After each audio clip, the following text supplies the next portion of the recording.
Let's dive into Birdie and Daisy's training so we can stay consistent at home. With Birdie and Daisy, we want to do a lot of the commands alone to introduce doing them by themselves and being comfortable with them, doing it without the distraction of the other dogs, and then we can slowly introduce doing it together. And with Birdie and Daisy, since they find confidence within each other and they're from the same litter, we want to make sure we're doing a lot of things separately to build that confidence by themselves so that way they don't rely on the other dog being around to have that confidence. Because you'll see when they're together, they're a little bit more confident, and then when they're separate, they're a little bit more nervous of their surroundings. So taking them out in public by themselves and showing them that the world isn't so scary when they're by themselves, and reinforcing and rewarding a lot of those behaviors whenever scary things are happening and they overcome it.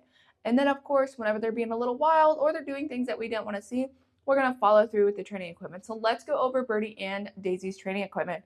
Both of them are on a prong collar, so whenever they have a leash on, whether this is inside the house or whenever we take them out on a walk, they will have the prong collar on. With theirs, I know they have the quick release button, but if this is a little bit too much to be able to put back on them whenever they are being a little bit crazy, what we can do is separate the links by holding onto one and pushing the other link apart. To put it back together, we can pinch this prong and put it through the holes of the other prong. Sometimes I notice it's a little bit easier to do that to put on them rather than putting this chain back through the loop. Now, how we use this when they're wearing it, what we're going to do, say they're in the heel. That's that nice loose leash walking on the left side for Daisy, right side for Birdie. Say they start to pull ahead or they're trying to interact with each other. What we're going to do is say no to mark incorrect behaviors, follow through with a pop of the leash, and then remind them heel. So no, pop, heel. And then, of course, whenever they're back to where we want them and they're not goofing off with each other, rewarding them for staying in that position that we're asking them to. Now, with the remote collar, how we turn these on and off, I know that Annie's already been through this, but red dots, we're going to touch these together. That green light flashing means the collar itself is on and off button on the back. Push and hold until the screen lights up. So right now I'm going to show you Daisy's, but her and Birdie are on the same page. So level 15 has been working for both of them, and that's going to be the black S button. S just stands for stimulation, so it's kind of like an electric muscle stimulator. So just like with the prong collar, say we are in the heel command and they start to pull ahead, they're interacting or they're doing weird things that we don't want to see in the heel. We're going to say no to mark the incorrect behavior, follow through with the black S button, heel, no, button, heel.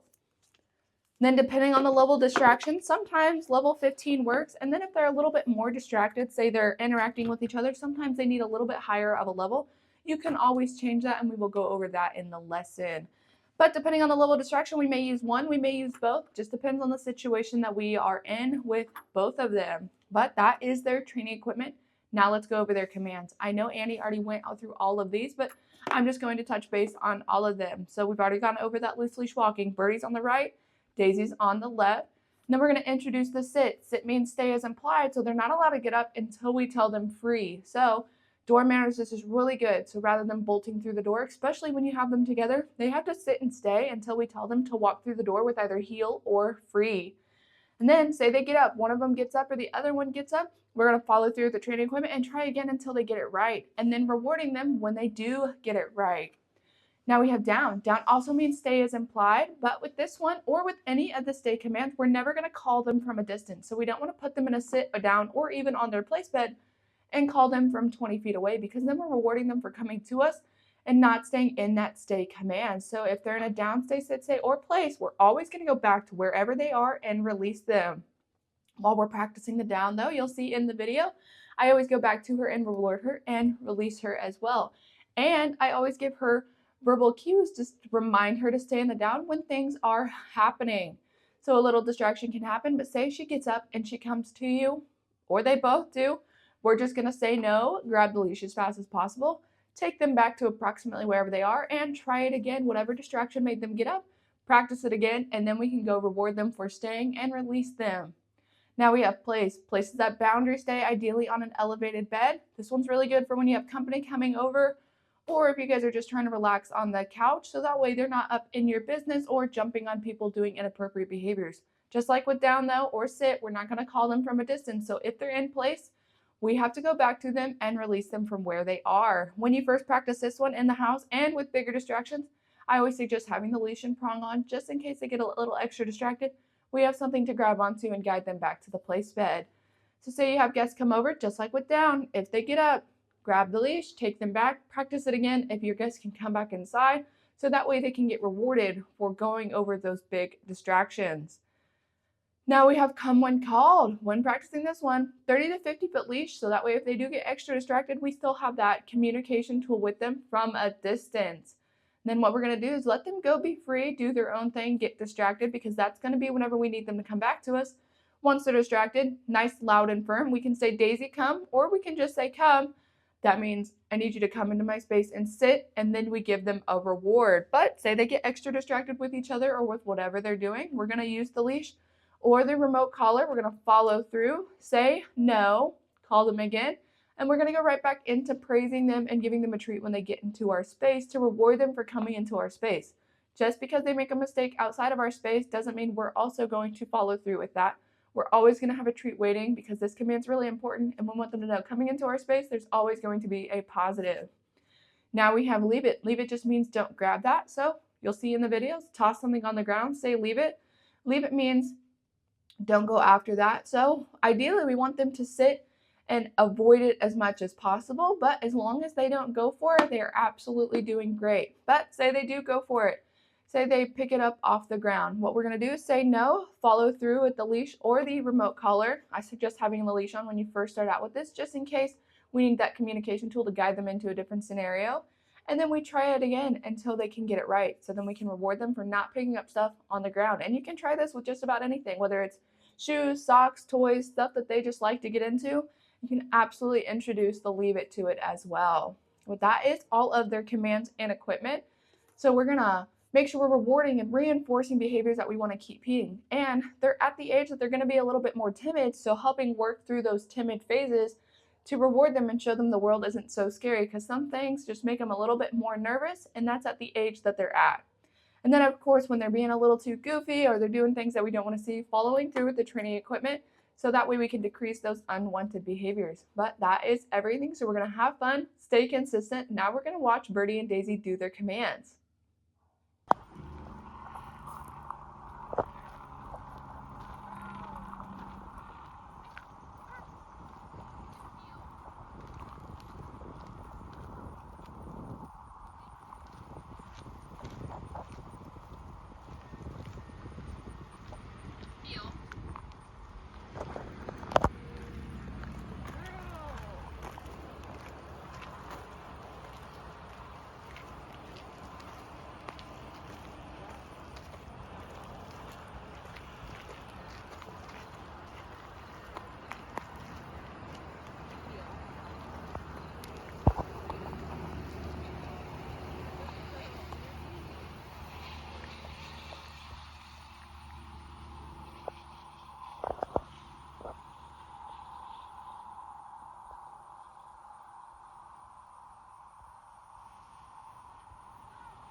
later.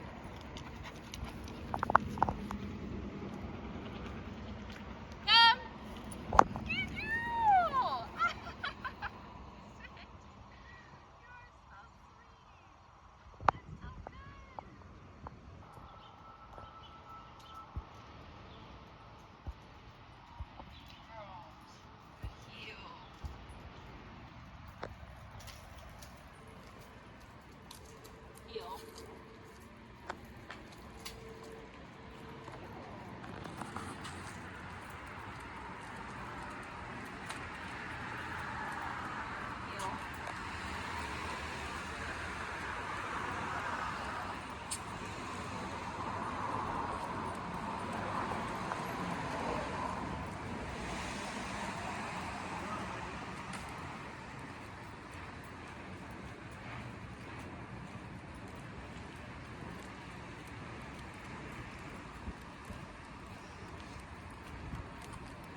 Good girl. With you today. Her name's Birdie. Hi, Birdie. Yeah. Heel.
Down.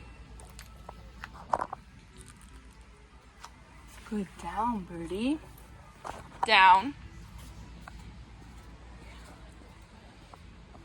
Good girl, Birdie. Down.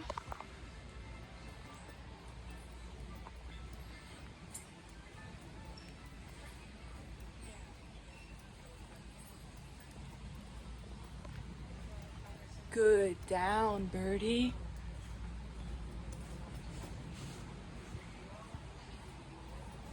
Down. Good girl.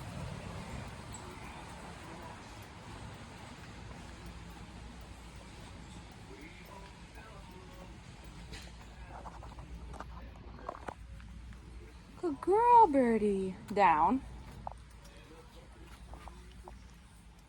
Good girl. Free. Good girl, Birdie. Down. Good girl. Gonna have the house. Down.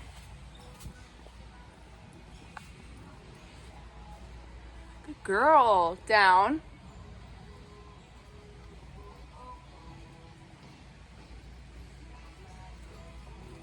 Good down, Daisy. Down.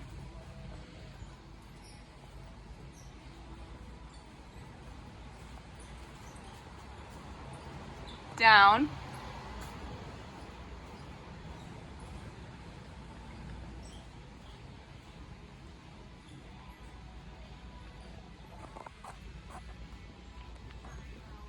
Good girl. Good girl. Free. Good job, Daisy.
Let's go over the other features of the remote. We've already gone over how to turn it on. Now let's go over how to turn it off. Same concept as turning it on. Red dots, we're going to touch these together. That red light means that the collar itself is off, but to turn the remote off, we have to push and hold the on and off button on the back until the screen goes blank. And then I'm going to go ahead and turn it back on, and we're going to go over the other buttons on the remote. So we've already gone over that black S button. That is going to be whatever number you see on the screen. Right now it's been level 15 because that's been working for Daisy and Birdie. But say they're getting a little extra distracted and they don't feel this, or they're having too much of a reaction to it, what we can do is push down on this dial. And then once that 1D at the top of the screen is flashing, we can rotate this to whatever number we think is going to work for Birdie and Daisy. Sometimes Daisy might be a little higher than Birdie. Sometimes Birdie might need a little bit higher than Daisy. Just depends on the level of distraction that's going on so we can communicate with them efficiently.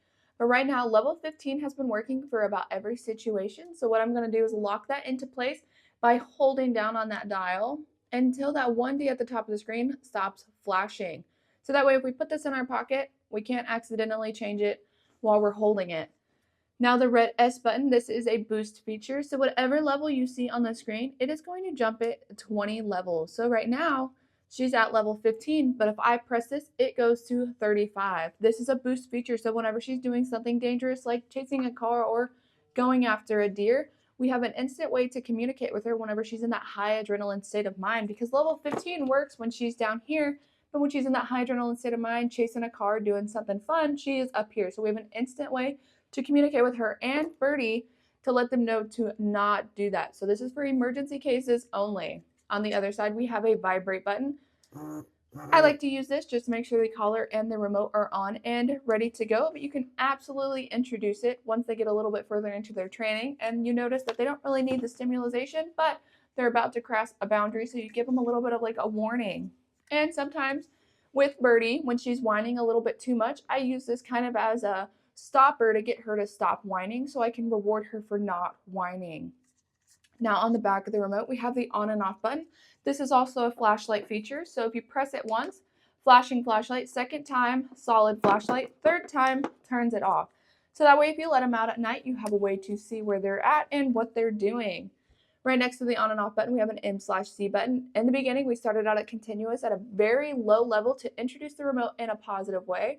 Then we switch over to momentary at a little bit of a higher level, so they should stay on momentary the rest of their training. The charging port for the remote is right underneath the on and off button. For the collar, it is going to be in between the prongs. If they wear it for about 12 to 14-hour days, it should stay charged for 2 days. So if you charge it every other day, you should be good. But this will start blinking different colors once it starts to lose its charge. It'll go to orange and then it'll go to red to let you know that it's close to dying. Now in the box, it does come with a dual charger, so you can charge both of them at the same time, so that way you don't have to wonder if one's charged and one's not. Then it also comes with longer prongs for dogs that have a little bit longer hair, so that's what you're going to see in here. It's for dogs that need longer prongs to make it through their hair to make contact with their skin, but they have shorter hair, so they should never need those longer prongs. Underneath you have the manual, so if you have any other questions or just want to read about any other features that the remote has, absolutely go for it. You can read through that. The water and the collar are both waterproof or water resistant, so if they get wet, not too big of a deal. Just want to make sure that if they're going to stay wet for an extended period of time, we are rotating the collar so that way it's not rubbing and creating an irritation on their neck. And at the back of the box, we have the company. It does have a 2-year warranty, so if you have any issues with it, something happens, contact them and they should be able to get you something new or replace it. Absolutely. That is all of the other features of the remote. So just like in the beginning, we're going to have fun, stay consistent, and that's everything.